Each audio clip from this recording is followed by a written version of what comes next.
Good evening. I'm so honored to be here this evening. I'm sorry I couldn't join you live. I'm thinking back at this moment to 1990, a meeting in my home with the NCJW Miami section, and Myra Farr was giving us historical context as we were getting ready to embark on some new work. So here I am in your home to provide historical context as you are getting ready to embark on some new work. And that's a great privilege for me. I want to take us back to the end of 2000. We just had a general election, and as you know, that election was determined by the Supreme Court in Bush v. Gore, a 5-4 decision deciding that President Bush would be the next president of the United States. I was at a national meeting of the National Board of NCJW, and we were thinking about how NCJW was going to meet this moment. Not only was there this 5-4 Bush v. Gore decision, but there was a whole spate of 5-4 decisions coming out of the Supreme Court around issues that are critical to NCJW. There was a 5-4 decision allowing the Boy Scouts to discriminate against gay people.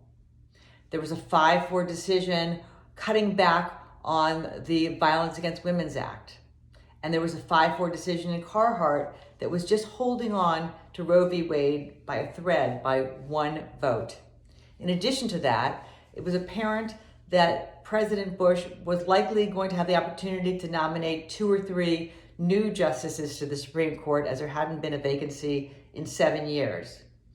And what may surprise you is that at this point, there were no Jewish organizations involved in grassroots advocacy around judicial nominations. It was considered too political. NCJW was not holding back. We were going to engage in this critical moment and try to change and influence the trajectory of holding on to fundamental rights in this nation. And so we joined together with other progressive women's organizations and civil rights organizations to develop a campaign for the Jewish community. We called our campaign Benchmark, NCJW's campaign to save Roe. And the focus was to educate and mobilize the Jewish community to leave our mark on the federal bench. We looked at every Supreme Court nomination and every appellate court nomination and determined whether that nominee was going to uphold fundamental rights, particularly the right of access to an abortion. And then we advocated based upon that criteria. Our campaign was deep and comprehensive. We developed a cadre of speakers, 30 voices, 30 years, one message. And we went around the country educating and mobilizing the Jewish community in our sections, in temples, in JCCs. We had fly-ins to Washington for critical votes. We delivered thousands of letters and phone calls around these critical votes. We were successful in working in coalition with other organizations to secure filibusters around many of these nominees and the withdrawal of nominees. And we stayed deeply engaged in this work through the Bush administration and through the Obama administration and through to today.